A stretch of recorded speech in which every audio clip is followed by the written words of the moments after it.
Welcome to episode number 4 of Beyond Medicine, Natural Health Empowerment. I'm your host, Bruce Britton, and on today's podcast, we'll explore the biggest roadblock to good health, the main overriding problem, malnutrition. In the United States? Yes, you heard right. Malnutrition. Let's find out today on Beyond Medicine, Natural Health Empowerment. We've been talking about the way big business and big medicine deal with things and the differences in the way that you deal with things and other doctors that are looking at a natural approach to health.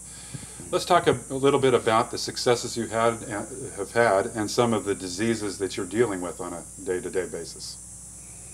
Well, I think probably the number one disease I deal with at some level is malnutrition. We just don't get the nutrition we need in the foods that we're eating. That's sort of underlying almost all the diseases that I see. The body wants to repair. It wants to heal. If you give the cells the nutrition they need, they'll perform the way they're designed to perform those functions.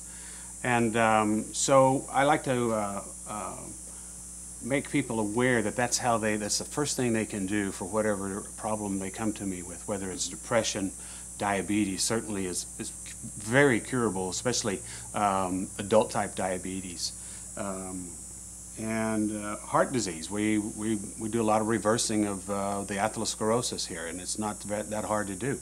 Diet is a huge factor and it's foundational to that. But we use things like EDTA, which is a chelator, pulls the calcium out of the coronary arteries, and you can prove that. It doesn't show up in the traditional medical journals as very favorable, but we've already talked about the reason for that, and that's why we're trying to get this out here so people can know that there are methods that are valid, that are very effective, and cost very little money, and that's their biggest problem. If they cost a lot of money, everybody would know about it. But this is an inexpensive way. This is low tech, and frankly, it's much more powerful than the more expensive methods that are out there. Okay. Nutrition. Everybody's heard about nutrition. Everybody's got ideas about it. They think this food is more nutritional than that. Whole grains are more nutritious than refined grains, but that's not necessarily true. For example, refined grains have, whole grains have problem, refined grains don't. So it's very confusing. And again, all this data is coming through industry. So where do you go? How do you find out what is really good for you? And I think that's been figured out. And the question is, what are humans designed to eat? Cows eat grass, okay? You give them grass, you give her grass, she's going to live 20 to 25 years, pretty much disease-free, having her babies, no trouble, okay? You start giving her grains, you're going to lower her life expectancy down to 3, maybe 4 years, and she won't even live that long unless you're giving her antibiotics to beat down the liver abscesses, okay? You're making her sick, obese, effectively diabetic, and then we eat them. Okay, so what are humans designed to eat? How do you figure that out? If you study the populations around the world today, you're not going to figure it out because everybody's eating wrong, except for one group. One group of people on the entire planet are eating correctly. And who are they? Hunter-gatherers. Those few people that are still living in the woods, gathering and hunting their food. That's what we've done for thousands and thousands of years, estimated about 600,000 years. How the Industrial Revolution is about 300 years old. Grains entered the diet about 10,000 years ago in the Middle East, and there was the first problem. We started growing our own food. Chronic diseases began in human beings. The archaeologic record is crystal clear on this. There's really not much debate about it. Whenever grains are introduced into the diet, and they're done so not because it's a better lifestyle, because it's not. The average hunter-gatherer workday is 2.5 hours. The early agrarian farmer workday was about 10 hours a day. Life expectancy is cut in half when grains are added to the diet.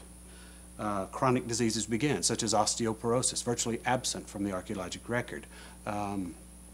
Rheumatoid arthritis, an autoimmune disease. Virtually absent and shows up very powerfully, very well in high amounts, very commonly when grains are added to the diet.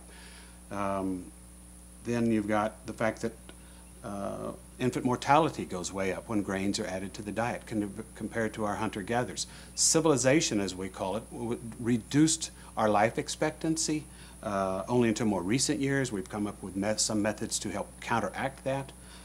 People say, oh, hunter-gatherers only live to be about 40 years old. That's true, but they're not old at 40. That's just because that's the average. They live to be 60, 70, and 80 years old. In the Venezuelan jungle, for example, there's a group down there. The young men typically have more than one wife in their lifetime because they get married the first time when they're 13 or 14, and their first wife is usually about 60 years old. Now, what does that tell you about the health of a 60-year-old hunter-gatherer woman? Okay, it tells you an awful lot. So our perception of hunter-gatherers is not really very good. It's not correct.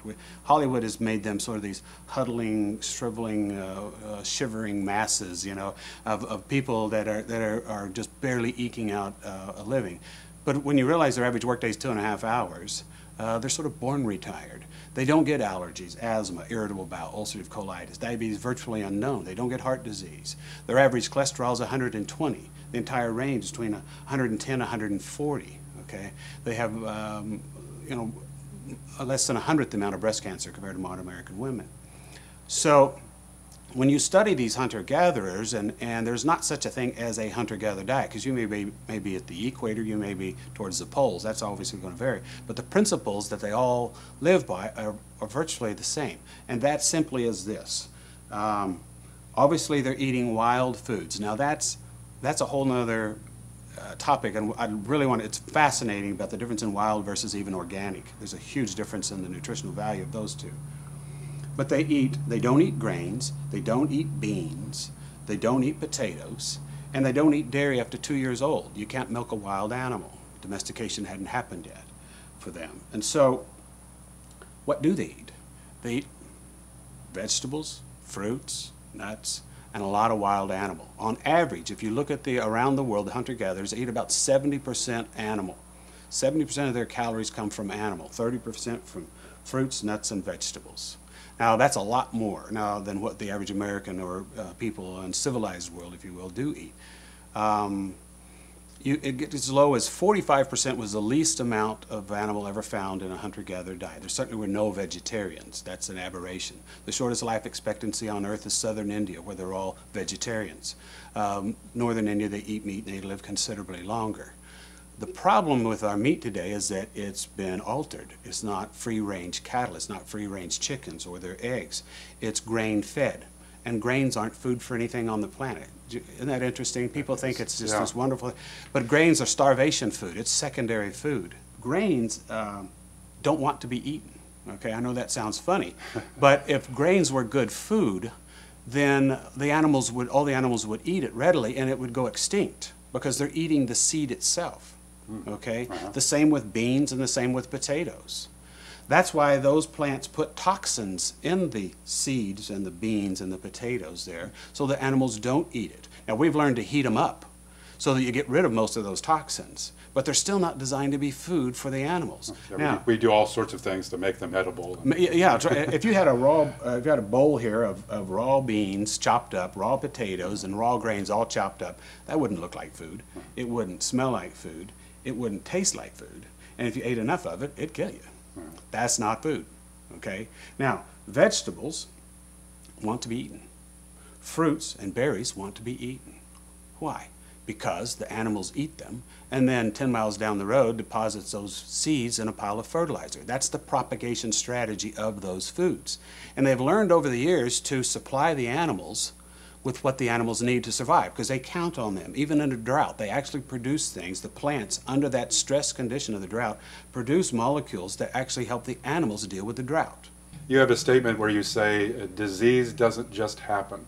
Right, right, exactly. If you were on a remote island somewhere, I kind of use this example, and you're peering through the trees and you see in a clearing there a wild animal, the one thing you really would expect that animal to be is healthy. If it had some sort of chronic disease, you would say, I'm out of here. I don't know what the deal is. This is an evil place. I'm leaving, okay? Because that's very abnormal. And that's because that animal's eating the foods it's designed to eat. You know, I like to ask people, have you ever seen a wild animal overweight? Well, no. And the reason is because they're eating the foods they're designed to eat. And when people eat the foods they're designed to eat, they don't get the diseases that we see. You've been watching Beyond Medicine, Natural Health Empowerment.